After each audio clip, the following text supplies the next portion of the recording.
Hi friends, welcome to my channel S R local vlogs. ఏంటన్నా ఈరోజు అంత బాధలో వీడియో చేస్తున్నావు అని మీకు అనిపించుండొచ్చు. అవును భయ, నిజంగా చాలా బాధగా వీడియో చేస్తున్నాను. ఎందుకంటే ప్రేమికుల రోజు దినోత్సవం కాబట్టి ఈ ప్రేమికుల రోజు దినోత్సవం రోజున ఒక అమ్మాయిపై అయితే యాసిడ్ దాడి జరిగింది. దాని తర్వాత యాక్చువల్గా ఫస్ట్ కత్తితో దాడి జరిగింది, దాని తర్వాత యాసిడ్తో కూడా దాడి జరిగింది. అది చాలా బాధాకరమైన విషయము. అసలు మ్యాటర్ ఏంట్రా అంటే, గురంకొండ మండలానికి చెందిన ప్యారంపల్లి అనే విలేజ్లో ఈ సంఘటన అయితే జరిగింది. అసలు మ్యాటర్ ఏంటంటే, మదనపల్లిలో ఒక ప్రైవేట్ కళాశాలలో డిగ్రీ అయితే కంప్లీట్ చేసుకునింది పాప పేరు గౌతమి, 23 ఏళ్ళు. సెల్ఫ్ ఎంప్లాయ్మెంట్ కోసము ఒక బ్యూటీ పార్లర్లో అయితే వర్క్ చేసుకునేది. దాని తర్వాత ఏమైందో ఏమో, ఒక కుర్రాడైతే వెంటపడేవాడేమో, సో తనను ప్రేమించలేదు అనేసి ఈ దాడి జరిగిందనేసి పలు వార్తల్లో అయితే మనం చూడడం జరిగింది. ఇంకోటి ఏంటంటే, ఆ పాపకు ఈ నెల 7వ తేదీన నిశ్చితార్థం అయితే జరిగింది. పీలేరుకు చెందిన ఒక యువకుడితో నిశ్చితార్థం అయితే జరిగింది పెద్దల సమక్షంలో. దాని తర్వాత రేపు నెలలో పెళ్ళి కూడా పెట్టుకున్నారు. సో అలాంటి టైంలో ఈ దాడి జరగడం అనేది చాలా అంటే చాలా బాధాకరము. పాపము హ్యాపీగా పెళ్లి చేసుకొని పిల్లల్ని కానీ శుభ్రంగా జీవితాంతం హ్యాపీగా ఉండాల్సిన ఒక అమ్మాయి జీవితము నాశనం అయిపోయింది. అది కూడా ప్రేమించడం లేదు అని చెప్పేసి ఒక యువకుడు దాడి చేయడం చాలా బాధాకరం. అసలు మానవత్వం ఎడిపోతుంది అనేది అర్థం కావడం లేదు. అసలు ఇప్పటికి ఈ కాలంలో కూడా యాసిడ్లు దాడులు, కత్తులతో దాడులు ఆడవారి పైన అనేది నీచాతి నీచము. ఇది చేసిన వాళ్ళే కాదు, మనకు కూడా సిగ్గుచేటు.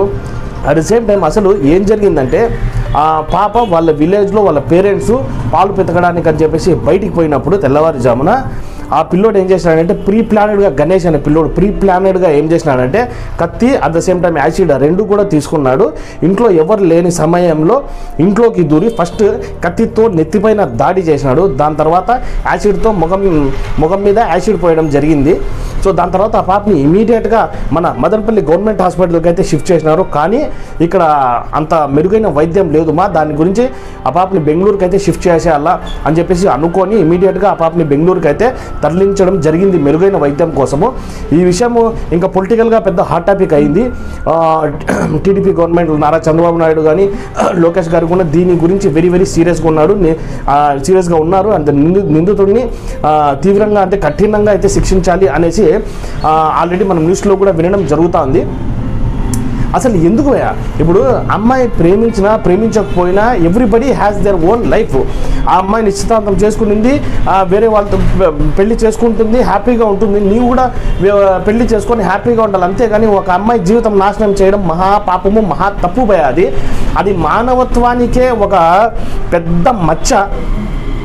ఇంకా బయట కొన్ని దేశాలు, చైనా, జపాను ఇట్లాంటి కొన్ని దేశాలు దూసుకొని పోతున్నాయి.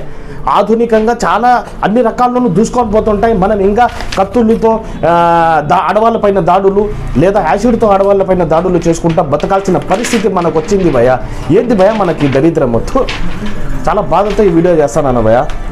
అది ఆ పాపకి ఏం జరగకుండా హ్యాపీగా ఆ పాప ఇంటికి తిరిగి రావాలని, అట్ ద సేమ్ టైం హ్యాపీగా పెళ్లి చేసుకొని లైఫ్ లాంగ్ హ్యాపీగా ఉండాలని అయితే నేను మనస్ఫూర్తిగా కోరుకుంటాను భయ. సో దయచేసి యువత ఒకసారి ఆలోచించండి. కత్తులతో అమ్మాయిలపైన దాడులు, మనకు చేయాల్సిన పనులు చాలా ఉన్నాయి. ముఖ్యంగా యువతకి ఈ దేశం కోసం మీరు పోరాడాలి. చాలా పనులు ఉన్నాయి చేయాల్సినవి. దేశాన్ని దారిలో పెట్టాల్సిన బాధ్యత ఒక యువతది. అలాంటి యువత కత్తులు లేకపోతే యాసిడ్లు పట్టుకొని తిరగడం ఏమాత్రం మంచిది కాదు.